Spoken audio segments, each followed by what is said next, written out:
Well, good evening. It is New Year's Eve of 2015, and I wanted to talk to y'all today about a subject that is near and dear to me. This is Isaac David Brinkman, also known as um, Isaac David Brinkman on Facebook, also known as Isaac David Brinkman, the pastor of the Christian Hearts Christian Fellowship online ministry, also known as the Isaac David Brinkman that had his own show. So basically, yeah, I'm a YouTuber.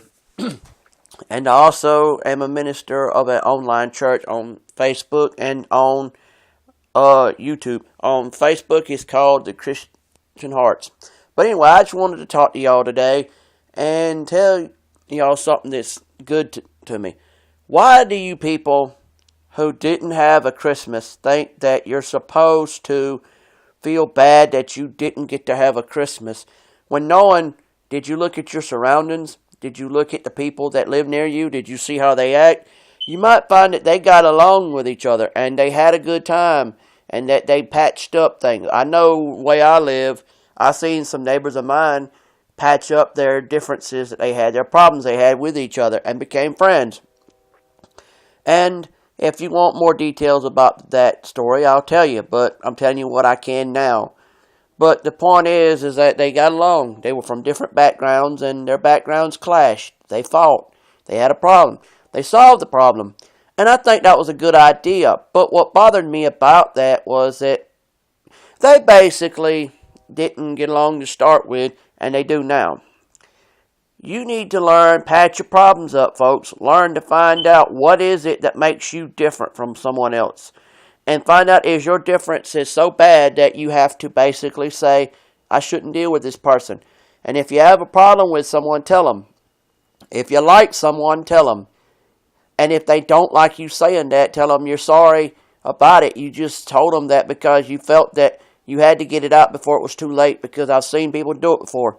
They wouldn't say what they thought of another person, and it got to the point where they got in trouble because they should have said it a long time ago that they liked or they like someone. You don't tell them you dislike them, but you don't go off on the deep end saying, I love you and stuff, because that's ridiculous.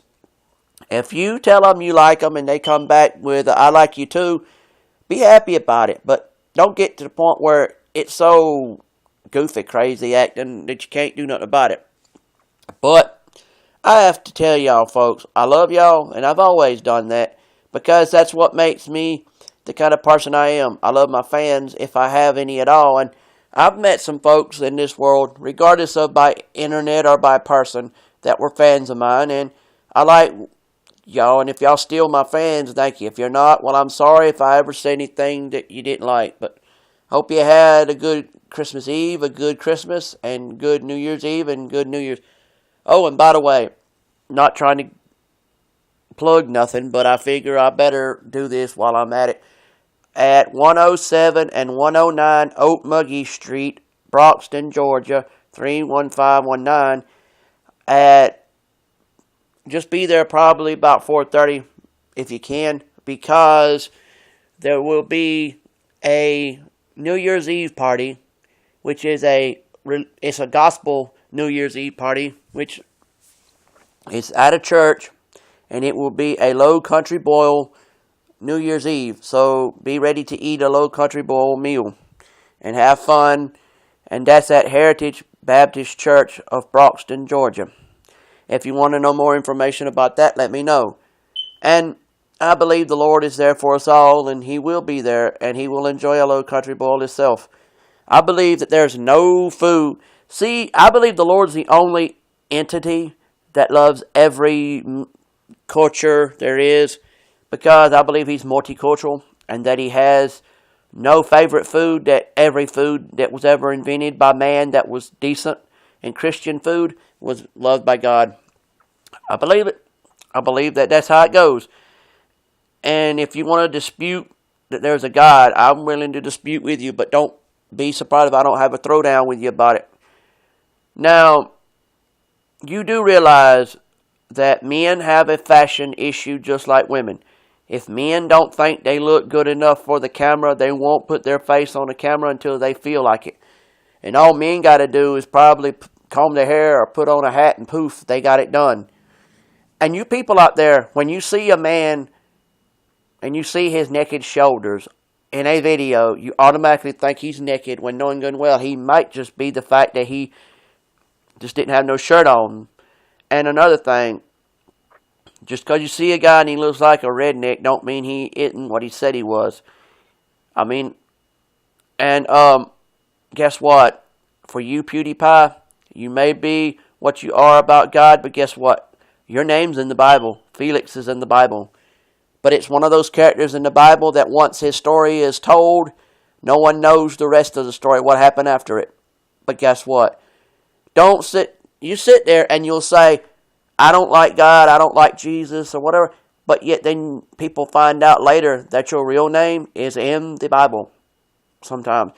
No, not all names are in the Bible. Don't take me wrong. But what I'm saying is, your name's in the Bible. And you know what? Man, what's the point of disbelieving in God? And what's the point in this? Because, look, even God loves atheists. And even atheists, when they say they don't believe in nothing, the act of believing in nothing is believing in something. So, what atheists believe in is actually a belief. Even if you say you believe in nothing, whatever you believe in something. Is atheist supposed to be the American version of a nihilist? I'm trying to figure this out. And I thought a nihilist was basically a Nazi belief in nothing. Basically, I thought that would have been like Hitler's belief in nothing, that kind of a thing. Like a nihilist would be like basically a belief system made by the Nazis which states that you believe in nothing. Literally. Now, if that is true, tell me. If I'm wrong, correct me. But anyhow, I love y'all people. And no, I'm not gay. I'm talking about the same love that Jesus had for you. You realize that the love that Jesus gave you, he gave it to us to spread to y'all too. He said, why should I be loving you a certain way when the rest of the world could do the same thing? So when you ask me, how do you love me? Don't ask me how do I love you. Just look to the way that Jesus loved you and you'll say, oh, that's how he loves me, the same way Jesus did. Right. And I don't understand these people that say Merry Xmas. I don't understand these people that say Happy Holidays. When I like Halloween, I like Christmas, I like Easter, I like all holidays because there's something in all holidays that I like. St. Patrick's Day is a cultural thing, which the culture that it represents, I like that. Valentine's Day is, well, something that God wants us to experience a lot of. Love. The right kind of love, that is. You could actually have a Valentine's party at a church and say that it was for to show that love. Why can't Valentine's Day be for? Well, Saint Valentine's was a good man too. And St. Patrick was a good man too. So why not say that their holidays are God's holidays too? Because, well, think about it. I said God in my book was multicultural. I do also say he wants you to experience the right kind of love, and Valentine's Day is love.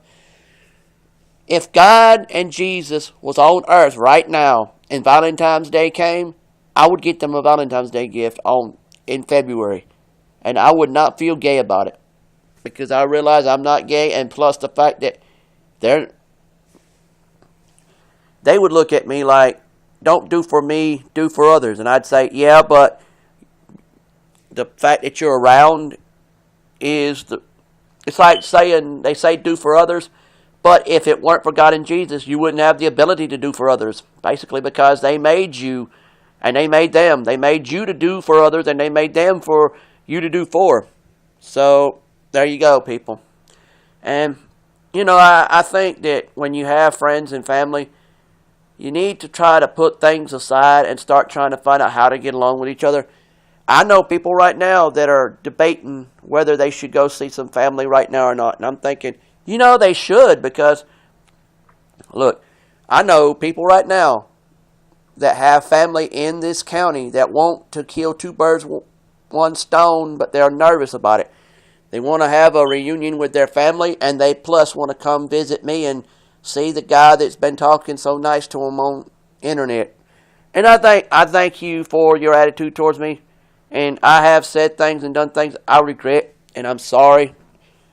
I've lost friends recently that they got mad at the world because the world did them dirty, and they decided it was time to quit being friends with everybody. It broke my heart because I love them as a friend, and I didn't want to lose them, but they let their problems be bigger than the solution, and they decided there wasn't a solution to the problem, so they just decided to basically commit a murder or suicide and I'm not talking about a real murder. I'm not talking about a real suicide. I'm talking about a metaphorical suicide, a metaphorical murder.